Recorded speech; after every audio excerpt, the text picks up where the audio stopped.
저는 40대 후반의 여성입니다.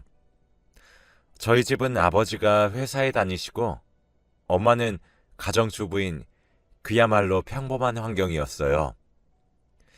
부모님은 저희의 생각을 존중해 주시는 만큼 독립성을 강조하셔서 저와 여동생은 그 영향을 많이 받으면서 자랐습니다.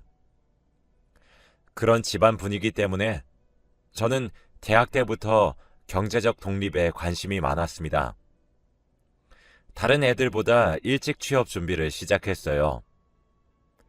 학교를 졸업하자마자 회사에 들어갔고요. 원래 뭐든 배우는 걸 무서워하지 않는 성격이어서 시키는 대로 다 하고 겁을 내지 않았습니다. 그랬더니 점점 상사들도 저를 알아봐줬고 열심히 한다며 인정해주기 시작했어요. 저는 회사가 재밌어서 친구들이 연애 이야기를 해도 별 흥미를 못 느꼈어요. 그러다가 거래처에서 한 남자를 알게 되었습니다. 일 때문에 과장님과 같이 간 자리에서 만난 사람이었는데 그 뒤로 제게 개인적으로 자꾸 연락을 하더라고요. 김민정 씨, 저랑 만나보시죠. 제가 감이 정확한데 저랑 아주 잘 맞을 것 같아요. 독립적으로 자기 일을 잘 하잖아요. 저도 그런 성격이라서요. 저는 아직 누굴 만날 생각이 없어요. 마음은 감사히 받겠습니다. 그러나 그 사람은 끈질기게 연락을 해왔어요. 회사에서 저는 그 사람이 능력이 있고 일도 잘한다는 얘기를 많이 듣게 되었어요. 제가 본 모습도 그랬습니다. 그런 걸 알게 되면서 저도 점점 그 사람한테 흥미가 생겼고 또다시 연락이 왔을 때 말을 했습니다. 저도 장영훈 씨한테 관심이 생겼어요. 그래요. 우리 만나봐요. 사귀고 보니 그 사람은 생각보다 더 남자답고 추진력 있고 저는 그런 모습을 보고 더 좋아하게 되었어요. 남자도 갈수록 제가 더 마음에 든다고 했습니다. 저희는 2년을 넘게 사귀었고 결혼을 하기로 했어요. 양쪽 집안에 인사를 갔을 때도 분위기가 좋았습니다. 그 사람에게는 여동생이 한 명 있었는데 말도 시원하게 잘하고 괜찮아 보였어요. 어머니도 솔직하고 성격이 좋은 것 같았고요. 그렇게 상견례도 하고 무사히 결혼까지 하게 되었습니다. 막상 결혼을 하고 보니 회사를 다니면서 집안일을 하는 게 생각보다 더 피곤하고 힘든 일이더라고요. 처음이라 익숙하지 않아서 그러려니 하고 참아봤지만 시간이 갈수록 피로만 더 쌓일 뿐 나아지지 않았습니다. 저는 남편에게 가사 도우미를 가끔 쓰는 게 어떨지 상의를 했습니다. 나는 우리 집 일을 남이 한다는 게 영 마음에 안 내켜. 당신이 정 힘들면 회사를 좀 쉬는 건 어때? 나도 돕고 싶기는 한데 사업이란 게 그렇잖아. 시간 내기가 쉽지도 않고 밖에서 워낙 힘드니 집에만 오면 쉬고 싶다고. 당신이 내조를 더 해주는 게 나도 더 좋아. 남편의 말을 이해 못하는 건 아니었지만 내심 섭섭하더라고요. 사업이 아니어도 회사 다니는 제 일도 중요한 건데 저한테 너무 쉽게 회사를 관두라고 말하는데 울컥했지만 속 좁고 이해심 없는 여자가 되기 싫어서 아무 말도 하지 않았어요. 또 시부모님으로부터 잔소리나 하는 와이프라는 소리도 듣기 싫었고요. 하지만 다른 사람 도움 없이 회사 일도 집안일도 잘 해낸다는 건 저한테는 너무 어려운 일이었어요. 가끔 친정 엄마가 와서 도와주시기는 했지만 시어머니는 가만히 보고만 있는데 친정엄마만 일을 하는 것 같아서 제가 더는 오지 말라고 했어요. 결국 고민 끝에 제가 회사를 쉬기로 했습니다. 말이 쉬는 거지 그만두는 것이었어요. 나중에 다시 취직을 할 수 있을지 없을지 몰라서 불안했지만 그때는 정말 어쩔 수 없는 선택이었어요. 회사를 그만두고 집에 있게 되자 시어머니가 그렇게 좋아하시더군요. 잘 생각했어. 여자가 나가서 벌면 뭘 얼마나 번다고 고생을 사서 하니. 그리고 우리 영훈이 돈 잘 버는데 네가 일 다닌다니까 내가 친구들한테 말하기 괜히 창피하더라. 아들이 벌이가 시원치 않아서 며느리가 나가서 버는 것처럼 생각하는 것 같았거든. 어쨌든 잘 됐다. 앞으로 영훈이 내조나 신경 바짝 써라. 어머니, 일하는 게 돈이 없어서 하는 것만은 아니잖아요. 저한테는 제 일이 보람이 있고 기쁨이었어요.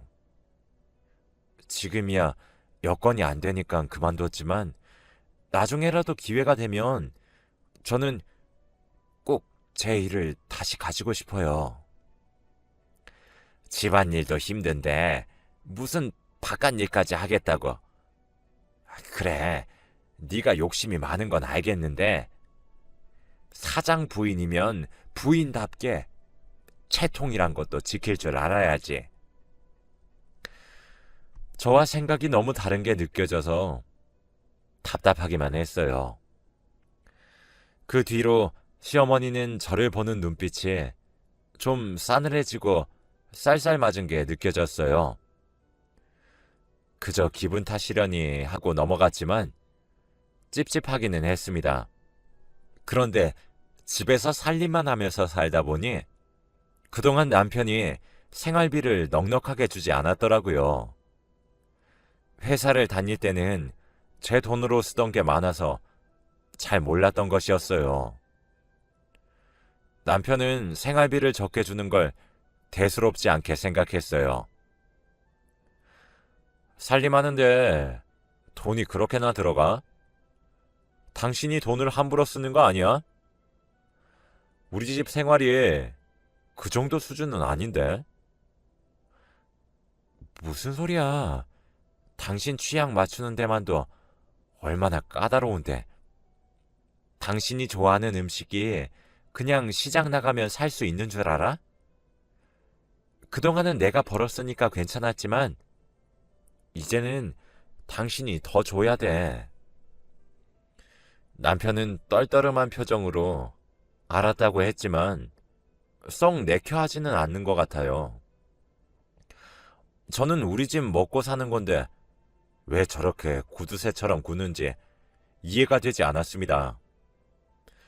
그런데 더 화가 나는 건 남편이 시댁 식구들한테 퍼주는 돈이었어요. 신우가 용돈 좀 달라고 하면 바로 계좌로 입금하고 가방 사달라고 하면 사주고 구두 사달라고 하면 사주고 그러는 게 아주 생활이더라고요. 게다가 신우도 그렇고 시어머니도 그렇고 뭐 하나를 걸쳐도 평범한 걸 하는 법이 없이 죄다 명품만 샀습니다.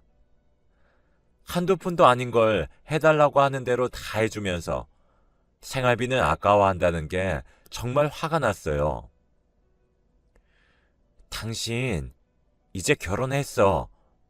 나하고 식구라고. 전에는 어떤지 몰라도 생활비를 쓸 돈은 아깝다고 하면서 아가씨와 어머니한테는 전처럼 용돈 주고 명품 사주는 거 너무 이상해. 아예 그러지 말라는 건 아니야. 자식이나 오빠로서 할 도리는 해야지. 그런데 이제는 나하고 상의를 해야지. 당신 마음대로 하면 어떡해. 다 내가 뼈 빠지게 일해서 번 돈이야. 내가 내 돈을 쓰는데 그걸 왜 당신하고 의논을 해? 말이 된다고 생각해? 당신은 내가 당신한테 짜게 군다고 생각하나 본데 우리 결혼 전에 돈 누가 다 썼는데 내가 썼잖아. 그만큼 받았으면 됐지. 왜 우리 가족에게 쓰는 것까지 뭐라고 그래? 당신 이것밖에 안 되는 사람이었니? 실망이다. 무슨 말을 그렇게 해? 그리고 당신 이제 나하고 가족이잖아. 결혼 전에 당신 돈 썼다는 것도 그래. 그럼 그 돈 쓴 거 생각하고 내가 생활비 그렇게 많이 드는 거 알면서도 가만히 있었고 지금도 돈 주기 아깝다는 거야, 뭐야? 꼭 그렇다기보다 당신이 너무 계산적으로 따지고 드니까 그러니까 하는 말이야. 나 사업 일으키는데 집에서 많이 도와줬다고. 그럼 우리 집에서도 이제 나한테 받고 싶을 거 아니야. 그런 걸 이해 못하니까 하는 소리야. 아예 하지 말라는 말이 아니라니까 그러네. 그렇게 제자리에 뱅뱅 도는 말싸움이 계속되었어요. 남편은 제가 뭐라고 하거나 말거나 상관하지 말고 시댁에 자기 하고 싶은 대로 다 하더군요. 그런데도 시어머니는 뭐가 그렇게 부족한지 명절이나 생일 때만 되면 저한테 명품 가방이나 옷을 요구하셨어요. 그것뿐 아니라 살림에도 간섭을 했습니다. 우리 영훈이 힘들게 버는 돈이다. 허투루 쓸 생각하지 마. 요새 젊은 애들은 편한 거 좋아해서 죄다 돈 주고 사 먹는데 너는 그러지 말아라. 남편이 벌어다 준 돈 귀한 줄 알아야 잘 사는 거야. 어머니, 그 사람이 쓸 만큼 주지도 않아요. 어머님이랑 아가씨한테 잘하니까 제가 넘치게 쓰고 사는 줄 아시나 본데 전혀 안 그렇다고요. 그러니까 그런 걱정은 안 하셔도 돼요. 너 말에 어째 가시가 있는 것 같다? 우리한테 하는 게 고가운 거냐? 아니면 네가 원하는 만큼 안 준다고 삐진 거냐? 그렇게 돈이 모자라면 네가 다시 나가서 벌지 그러니? 하긴 요새 누가 집안일 하던 사람 받아준다니? 저는 정말 화가 머리끝까지 솟았어요. 제가 왜 회사를 그만뒀는데요? 집에서만 있기를 바라면 그렇게 할 수 있는 환경이 되어야죠. 저도 나가서 다시 벌 수만 있으면 당장 그렇게 하고 싶네요.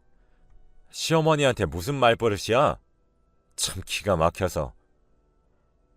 남편도 그 말을 듣고 저에게 뭐라고 하더군요. 남편보다 기가 막힌 것은 신우이였어요. 새언니는 인간이 덜 됐나 봐요. 시댁에 어떻게 그렇게 해요? 감히 시어머니한테 말대답이라니. 지금 시대가 좋아져서 그렇지 폐륜하라고 쫓겨나도 할 말 없는 거예요. 아가씨도 여자고 결혼할 건데 말을 그렇게 함부로 하는 건 아니죠. 어떤 시댁을 만날 줄 알고 그래요? 어머, 지금 나 결혼 잘 못하라고 아주 대놓고 저주하네? 진짜 웃긴다. 내가 사람을 잘못 봤네. 그렇게 저와 시댁 간의 갈등은 깊어만 갔고 남편은 대놓고 시댁 편만 들었지 제 입장에서는 하나도 생각해주지 않았어요. 남의 편이라서 남편이라더니 정말 그렇다는 생각이 들 정도였습니다. 솔직히 결혼 전에 만났던 사람이 맞는지 의심스럽기까지 했어요. 그런 상태로 지내다가 결혼하고 제 첫 생일이 되었어요. 신우가 생일 축하한다면서 케이크와 꽃을 보내더군요. 그래도 생일이라도 챙겨주는구나 싶어서 고맙다고 인사를 하고 용돈을 좀 붙였어요. 사이가 소홀해졌던 게 미안한 생각이 들었거든요. 그런데 저녁에 남편이 와서 신우가 보낸 선물을 보더니 전화를 하더군요. 수고했다. 네가 갖고 싶다던 그 가방 내가 내일 당장 사줄게. 당신 지금 그 전화 뭐야? 가방이라니. 내가 어제 지은이한테 부탁 좀 했거든. 오늘 당신 생일인데 내가 늦을 것 같아서 케이크하고 꽃 좀 사서 보내달라고. 그랬더니 자기가 하면 가방 사달라고 하더라고. 나는 이 케이크하고 그 꽃으로 끝이라고. 나도 명품 가방 선물로 사줘. 솔직히 당신이 언제 나 명품 하나 사줘 본 적 있어? 당신은 이제 집에 있는 사람인데 그런 게 뭐가 필요해? 생일이라고 챙겨준 성의는 모르고 가방을 사달라고? 진짜 당신도 너무하다는 생각 안 들어? 저와 남편은 또다시 싸우고 말았어요. 생일을 망쳐버렸는데 남편은 친구랑 만나서 술이나 한잔한다고 아예 나가버리더라고요. 혼자 집에 남은 저는 서러워서 얼마나 울었는지 몰라요. 그리고 얼마 후에 친정 엄마가 수술을 받게 되었어요. 평소 좋지 않았던 허리 디스크가 너무 악화돼서 디스크 조각을 제거해야 된다고 하더라고요.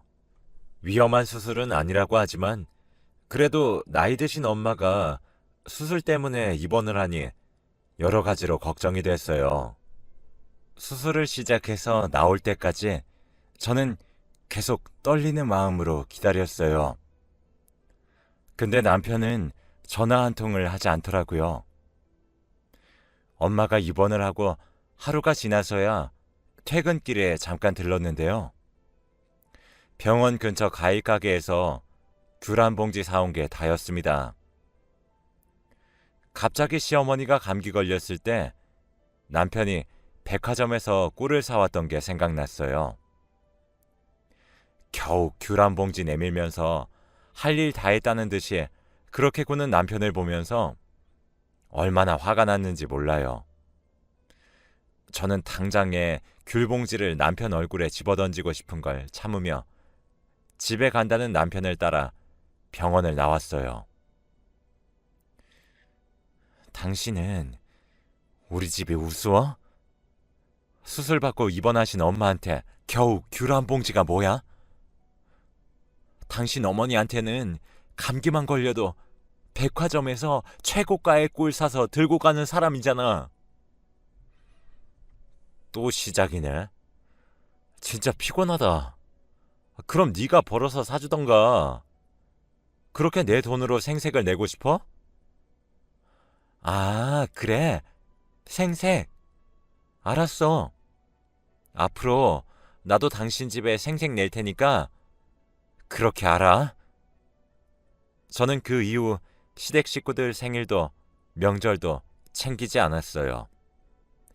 몇 달 지나자 시어머니와 신우가 찾아와서 저한테 못됐다고 난리를 쳤어요. 그 사람하고 얘기 다 한 거예요. 저는 친정 챙기고요. 그 사람은 시댁 챙기고요. 각자 자기 집은 자기가 알아서 하자고요. 진짜 뭐 이런 게 다 있어? 당장 영훈이한테 전화해. 당장 오라고 해. 시어머니와 신우는 저에게 삿대질을 하며 막말을 하더군요. 얼마 후 남편과 저는 이혼을 하게 되고 말았어요. 신우는 그 와중에도 저희 집에 와서 값 나가는 물건을 죄다 빼가더라고요. 언니 번 돈으로 산 것도 아니잖아요. 이게 다 오빠 돈인데 하나라도 빼돌릴 생각하지 말아요. 그러더니 시어머니와 합세해서 결혼할 때 받은 반지 귀걸이까지 싹 걷어가더라고요. 저도 치사해서 가져갈 생각은 전혀 없었지만 시댁 식구들 행동은 너무 기가 막히고 말이 안 나왔어요. 이혼을 한 직후 저는 일자리를 찾아 나섰어요. 하지만 취직은 생각보다 쉽지 않았어요.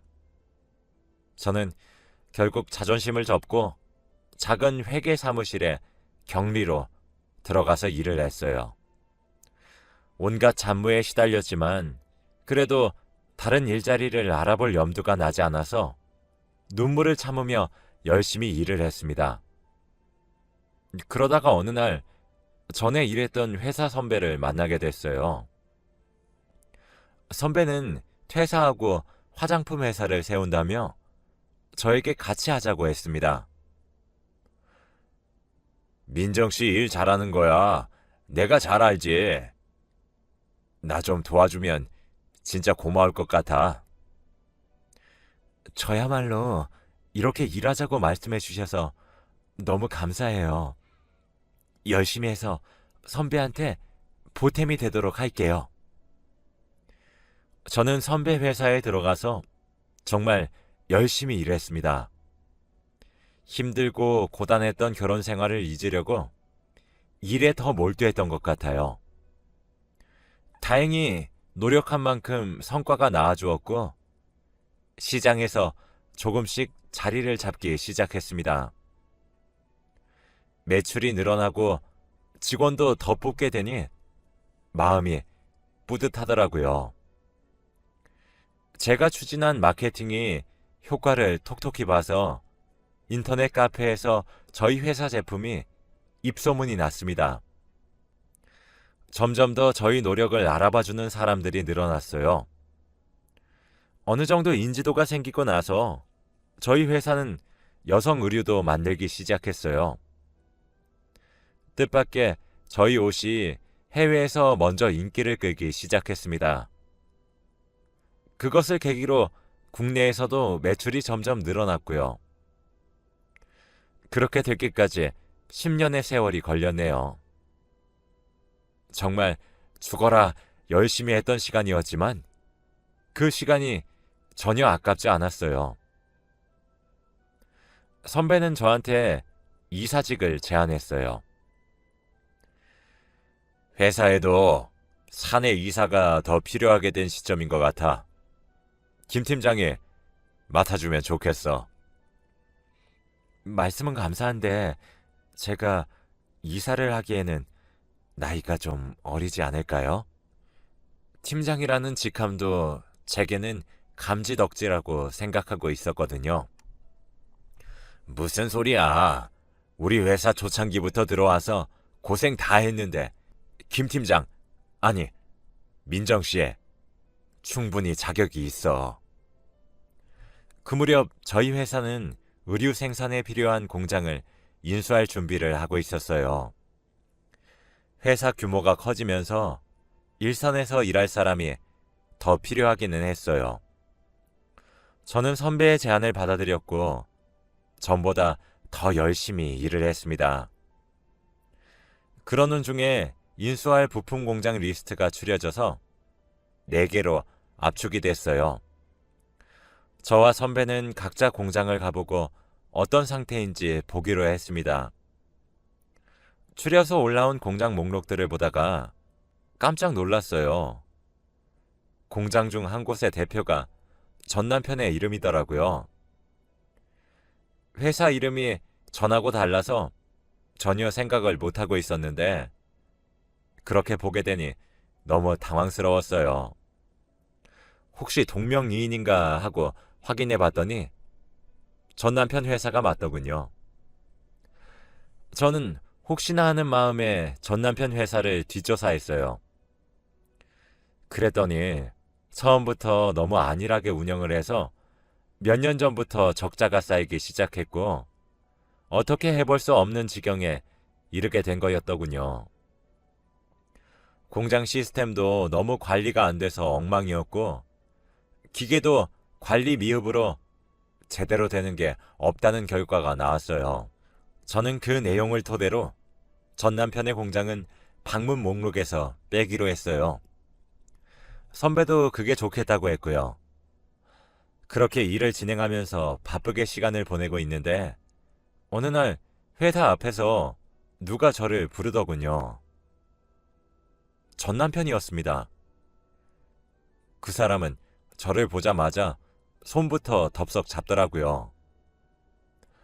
이게 얼마만이야? 이렇게 다시 보니 반갑네. 얘기 들었어. 이 회사 이사라며? 내가 부탁이 있어서 왔어. 그러길래 저는 손을 뿌리쳤어요. 오붓하게 부탁 같은 거 하는 사이 아니잖아요. 뭘 또 그렇게 얘기를 해. 사람 섭섭하게. 이럴 게 아니라 어디 들어가서 천천히 얘기 좀 하자. 들어가긴 어딜 들어가. 무슨 소리야? 그쪽하고 할 얘기 없으니까 자꾸 친한 척 좀 하지 말았으면 좋겠는데. 그러자 남편이 당황을 했고 저는 얼른 회사로 들어와 버렸습니다. 그랬더니 잠시 후 남편이 사무실로 찾아왔습니다. 그러지 말고 잠깐만 시간을 좀 줘봐. 우리 공장 왜 와보지도 않는다는 건지 궁금해서 알아보다가 당신이 여기 이사라길래 이렇게 직접 찾아온 거라고. 왜 안 가보는지 그쪽이 더 잘 알 텐데. 처음에 냈던 서류 다 엉터리잖아. 기계도 괜찮고 관리도 잘 된 것처럼 꾸며서 먼저 우리 대충 눈속임하려고 했던 게 그쪽이니까. 우리가 그런 것도 안 알아봤을 것 같아? 우리 회사가 이제 좀 컸다고 우습게 봤나 본데 그쪽 생각처럼 호락호락하지 않다는 걸 알아야지. 전 남편은 안색이 하얗게 변하면서 어쩔 줄 몰라 하더군요. 그러지 말고 다시 한번 검토해줘. 부족한 부분은 내가 어떻게든 메꿀 테니까. 기회를 줘. 안 그러면 나 정말 끝장이야. 다 낡고 부서진 기계를 어떻게 메꾸는데? 이제 와서 새 걸로 바꿀 돈도 없잖아. 그런 돈이 있었으면 내놓지도 않았겠지. 자기 돈 한 푼 두 푼 나가는 거 그렇게 아까운 사람이 공장은 어떻게 그런 식으로 운영했어? 됐으니까 그만 가보세요, 박영훈 씨. 그러자 남편은 그제서야 어쩔 수 없다는 듯이 돌아서서 가더군요. 하지만 그게 끝이 아니었어요. 다음에는 신우와 시어머니가 차례대로 저를 기다리고 있더라고요. 신우는 다른 공장 방문을 하려고 나가는 저를 다짜고짜 붙잡고 울고불고 난리를 쳤어요. 새언니, 예전에 오빠랑 사이 나빠져서 기혼했다고 이러는 거 다 알아요. 어떻게 사람이 그래요? 그래도 한때 같이 살았던 사람이잖아요. 새언니 원래 이렇게 매정한 사람 아니었잖아. 사람이 돈 좀 벌더니 변해도 너무 변했네요. 이봐요. 이혼한다고 오빠 돈으로 산 거라고 하면서 집에 와서 물건 다 빼가던 사람이 할 소린 아니죠? 매정하다고요? 난 철저하게 조사하고 그걸 가지고 결정한 일이니까 그렇게 알라고요. 자꾸 이런 식으로 사람 괴롭히면 경찰 부를 거예요.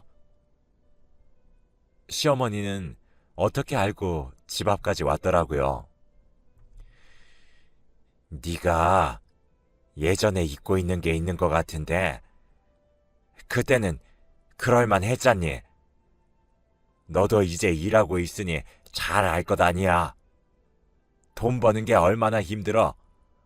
그렇게 번 돈 조금만 아껴 쓰자고 했던 건데 너무 마음에 담아두지 마라.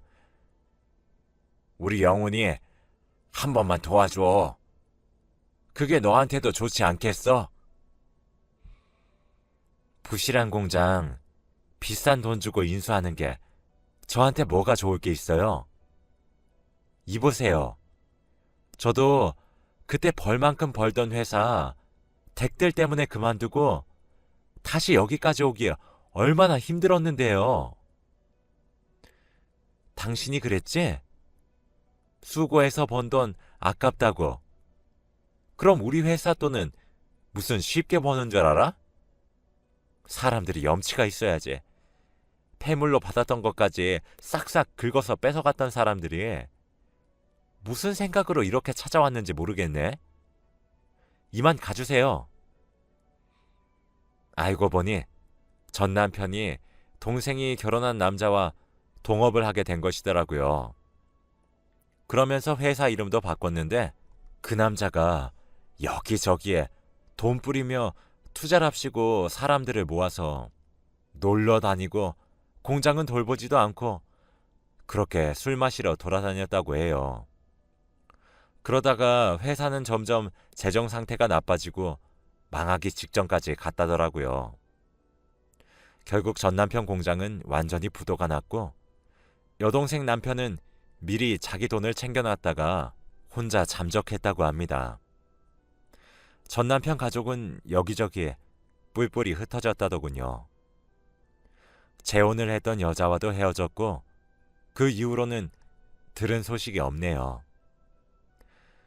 저는 일하느라 재혼도 하지 않고 혼자 살았지만 충실하게 제 인생을 채웠다고 생각하기 때문에 아무런 후회도 하지 않고 있어요. 그리고 얼마 전에 좋은 남자친구도 생겼고요. 결혼까지 생각하고 있답니다. 저를 가족으로 받아들이지도 못하면서 그럴 준비도 안 되어 있으면서 가족이라고 한 그 사람의 모습이 밉기만 했는데 예전 일을 털어놓으니까 속이 좀 후련하네요. 이제는 훌훌 털어버리고 더 열심히 살아보려고 합니다. 긴 이야기를 들어주신 분들께 모두 감사드리고요. 다들 건강하시고 좋은 일만 있었으면 좋겠어요.